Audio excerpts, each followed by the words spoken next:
world, thousands of major events and gatherings have been cancelled as a result of the coronavirus pandemic.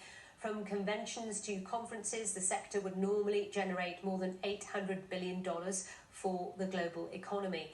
But with travel restricted and large gatherings banned, can the industry survive, or can it even thrive in these uncertain times? Well, let's talk this through with Ori Lahav, who is president of the International Association of Professional Congress Organisers. Welcome to the programme. First of all, tell us, how hard has your industry been hit? Thank you. Good morning, and thank you for having me on the show. I think that our industry is one of the one who's badly and still is badly hit through coronavirus. As you mentioned, all the events are being cancelled. There's obviously restriction on mass gathering, and therefore there's no physical meeting almost at all over the globe. But at the same time, the industry is adapting, isn't it? There are some events going forward online. That's very true. We actually needed to reinvent ourselves. When the majority of the company I used to work in physical events, we quickly were able to shift into the virtual world. It is true that virtual conferences were already there, but not in a scope of work that we are doing now. So we were able to quickly respond and shift many of our events into virtual events. Of course, it's not 100% replacing of a physical meeting, but it still allows to education to continue, which is very much important.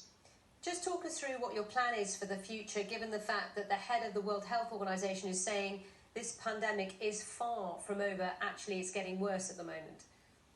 Yeah, I think the major challenge is the uncertainty, because in our industry, we usually plan way ahead 2-3 years in advance. And now we don't even know what's going to happen in 2-3 months. So this gives us a big of a challenge. But I think that governments need to differentiate. When we talk on mass gathering and events, they need to be differentiation between events like rock concert and festivals to business events like congresses and conferences and exhibition.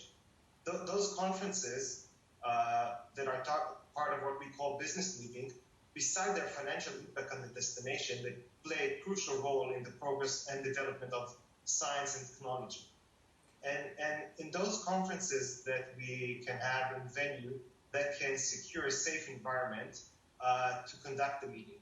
And many of the venues and convention bureau already published a protocol outlining how to plan those meeting alongside coronavirus pandemic. And I think Australia or in other places is a good example how they difference and allow still to have a business meeting when a mass gathering is not allowed. So I think this is something that we need to look into and advocate very well to the governments.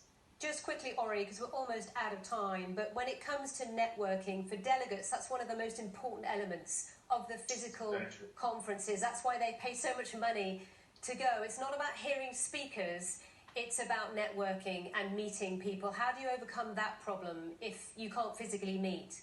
It's a very good point. And we are working a lot to make the virtual similar as much as possible to the physical. And we are making sure that we have given a good experience in the virtual world and making sure that people have interaction and engaging opportunity. And therefore, there are many services out there. They allow one-to-one networking, or what we call matchmaking or business matchmaking, that allow profiling over online, and then matchmaking between people with shared interests.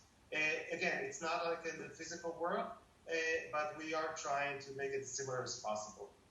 It's online dating in the business world, isn't it? Ori, thank you for your time. Good to talk to you. Ori Lahav there. Now, with the coronavirus